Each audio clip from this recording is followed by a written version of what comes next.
All right, well, welcome back to our channel here on Off the 56 in San Diego. We're your guides to everything San Diego. I'm Bern McGovern, and to my right is Courtney Solis. So today we are going to talk about the pros and cons of living in San Diego.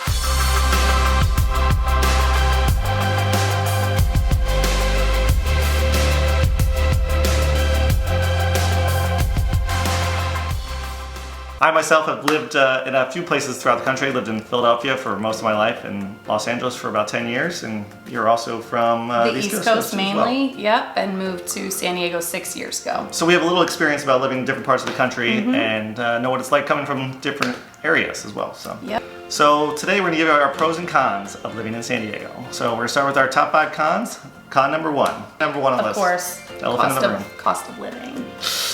San Diego is not the cheapest place to live in the world. No, it's not. It is ranked 13th in the country. Most expensive place in the country. Of course, like Manhattan is number 1, San Francisco's number 2, LA's up there, and then San Diego. Yeah, but 13th isn't that bad. I mean, no. I think San Diego's probably the best place to live in the whole country. So 13th cost of living, not too shabby. Okay, I'll take it. Right. The median house price is about $650,000. Yeah, it's pretty high. You can find places obviously cheaper, more expensive. Depends on what part of San Diego you want to live in. Yes, and so like you said though, you're living closer to the coast. Obviously the cost of living is going to go way up. Closer you are to the beach, ocean views. Yeah. You're going to be in the millions maybe. Millions plus. A little further inland, price drops a little bit. So there's options. Whatever your price point budget may be. Reason number 2 on our cons list is if you're a big sports fan, San Diego might not be the perfect city for you. We only really have one major sports team here, and it's the Padres. And usually they're not that great. Sadly. But you know, occasionally we get a good squad and they trade everyone away. But the good thing about that is they have a beautiful stadium downtown. They do, which is not just used for the Padres. Yeah. Thankfully, they've got some great other events going on there, big concerts. You get some really big names, Paul McCartney, Billy Joel. They play at... they have motocross events, monster truck events. Yeah, exactly, right. So there's other stuff going on if you're not interested in the Padres. But football, basketball...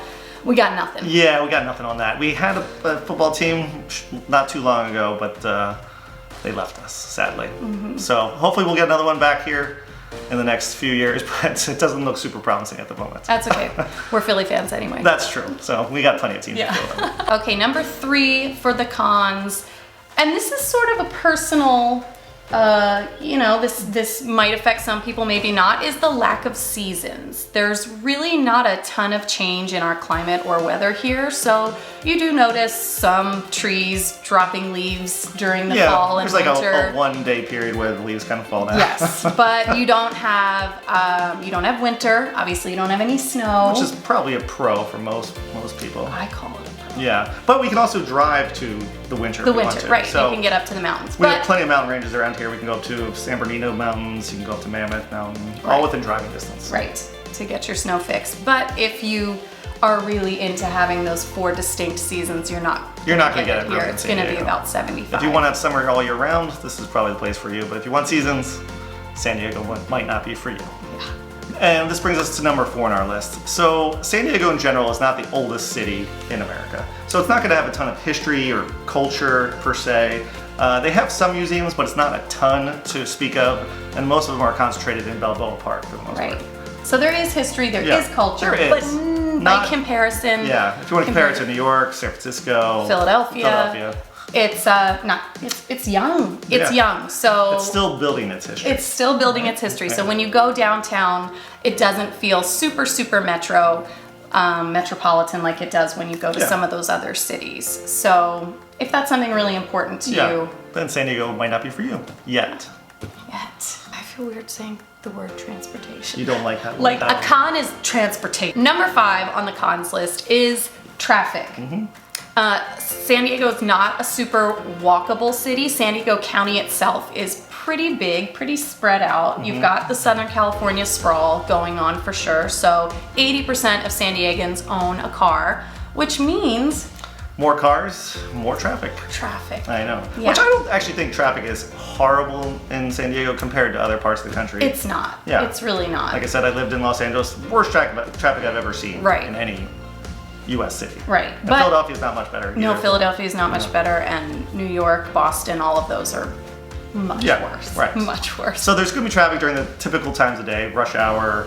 But you know, there's that window between the day. If you're driving out between 10 and 3, the traffic's actually pretty tolerable for the most part. Yeah. Absolutely. But that being said, you do need a car to get around. Public transportation isn't great. There is a pretty good bus system. There's a train that can get you up and down the coast. Yeah, but just the coast. It doesn't go inland to throughout San Diego. So if you live on the coast, it's actually pretty widely used, but outside of that, it's not. It can go from downtown all the way up to Oceanside. Right. So not an area with great walkability. You do still need a car. So now this brings us to our top 5 pros to live in San Diego. Only 5. Only 5? Well, we have a lot. We have other videos. If you go to this video, it's our top 10 reasons to move to San Diego. Yeah. But for this video, we're doing our top 5. Okay. So top 5 pros to move to San Diego. Okay.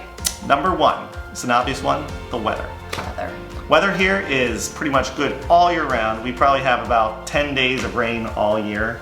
And the temperature at night can get a little chilly in the wintertime. It can get down to the 40s or so. But for the most part, during the day when the sun's out, it's a constant 75 degrees. Yes. No matter where you live in San Diego. That's right. Yeah. So if you wanted those seasons, you're not really going to get them. No, but if you just want nice weather all year round, which is super annoying. Consistently 75. Yeah. Warmer in the summer sometimes too. Yeah. It can get in the 90s. You're not really going to see 100 for the most part, but in the low 90s, you'll see it pretty consistently unless you're deep inland San Diego. I always talk about schools. I know, I've talked about so schools so many times. Oh, yeah. Okay. So number 2 on the pros list is our public schools. So which ties into the cost of living here. We do have some school taxes. We have a school tax called the Melrose tax, which goes to public schooling, and I think it really contributes to why our schools are so great. Our public schools are pretty awesome. Yeah, in California, in San Diego, there's 5 school districts in all of California that are in the top 30 in the whole state of California. Which is really impressive. Which is pretty impressive. I mean, California's a huge state. And we have 5 in all of California, so which is pretty cool. Number 3 on our pros list this is a pretty obvious one as well, the beaches here in San Diego. We have tons of beaches here in San Diego, and some of the most beautiful beaches in the entire country. I agree. And there's pretty much a beach for everyone here in San Diego.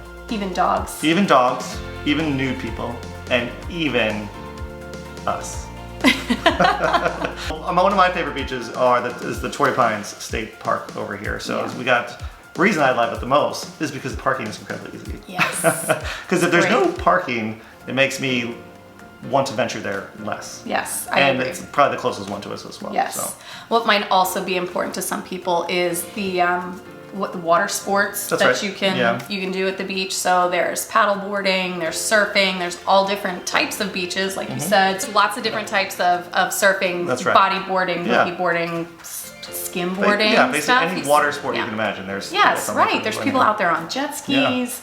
Kayaking. Oh, so much kayaking. La Jolla Cove. I know. Kayaking. And that La Jolla is probably one of the most well-known beach spots. Beaches, yes, that's true, which is also a beautiful beach. Yeah, for sure. And whatever kind of water sports you're looking for, we have all different types of surf breaks. We have beach breaks, reef breaks, and point breaks. Point break, my favorite break. That's right, it's the best break. And so whatever kind of surfer you are, we probably have a beach. We got you covered. We got you covered. Number 4 on our pros list are the great outdoors. So San Diego obviously is a very outdoorsy city since we have great weather all year round. There's a lot to do outside. I know we just talked about beaches, that's an obvious one. But we also have great mountain biking trails and hiking trails as well. Yes, we do. There's beach hiking, there's mountain hiking, there's more desert hiking. Yeah, just trail hiking. Trail hiking in general for bikes or on foot or with your pets or without your pets. We have the Torrey Pines hiking trail, which is one of the most famous hiking trails in all of the US probably. And then we have the Penasquitos Canyon Preserve, which is 22 square miles of open space that you can just spend weeks going through all the trails they have there. Weeks. Don't get lost. Days. Hours. There's a waterfall. There is a beautiful waterfall that I just did for the first time about 2 weeks ago, which was beautiful though. And I still haven't been. I know. But I know there's a waterfall. There is a waterfall. And I took a picture for it, so she's seen it, so it's good. So I know it's there. Yes. Another plus about just the access to the great outdoors is that your kids can play sports year round. There's never any lag time. Yeah, You it's not like can this wintertime has to be basketball or indoor Right. sports. No, if you are super into baseball, there's leagues that will let you play year round, and then adults can also be active year round. You can tennis, golf, hiking, biking, all those things. Without any breaks. Okay, number 5 on our pros list is the fact that San Diego is a very family-friendly city. Lots of family-oriented activities and museums in Balboa Park that are really aimed towards kids, or stuff like our SeaWorld and our San Diego Zoo. We got Legoland as well. Legoland. We just have so children's much. museums. Right. There's all kinds of stuff to do with kids here, which is a big reason why we moved to San Diego. Yeah. Because you just never run out of activities to do here with kids. Right. Absolutely. Well-appointed playgrounds, skate parks. Balboa Park. Just Park. walking around Balboa Park You're is right. a great place to just walk. I mean, you can spend all day at Balboa Park. You're if you wanted right. to. You're right. I mean, I think that's a sign that a city is really invested in its future and invested in the the young people that live there, because they do have so many resources for the kids. Everywhere you go, they have some beautiful playground. In our neighborhood alone, we probably have like 5 different parks we can choose to go to. Absolutely. At any given time. And that's another reason why there's a lot of stuff to do in San Diego that's free too. So Yeah. you can go to the beach for free, you can go to parks obviously for free. The museums at Balboa Park are free. Not all of them, but there's a lot of art museums there that are free. They do a lot of activities at Balboa Park during holiday time. Throughout the year, there's always some kind of activity going on at Balboa Park. I agree. Well, that's our pros and cons list of San Diego here. So hopefully you guys like this video. If you could subscribe to our channel, that would be great. And if you guys ever have any questions about moving to San Diego or things to do in San Diego, please feel free to reach out. That's right. To Bern McGovern. To Bern McGovern with my associate, Courtney Solis. Yes. Thanks for watching. Thanks for watching. Watching. Oh, you know what? I can't. The last time I realized I had pointed at you a bunch. You know did? what my mom would say? You be careful. Stop There's a nail pointing. on the end of that thing.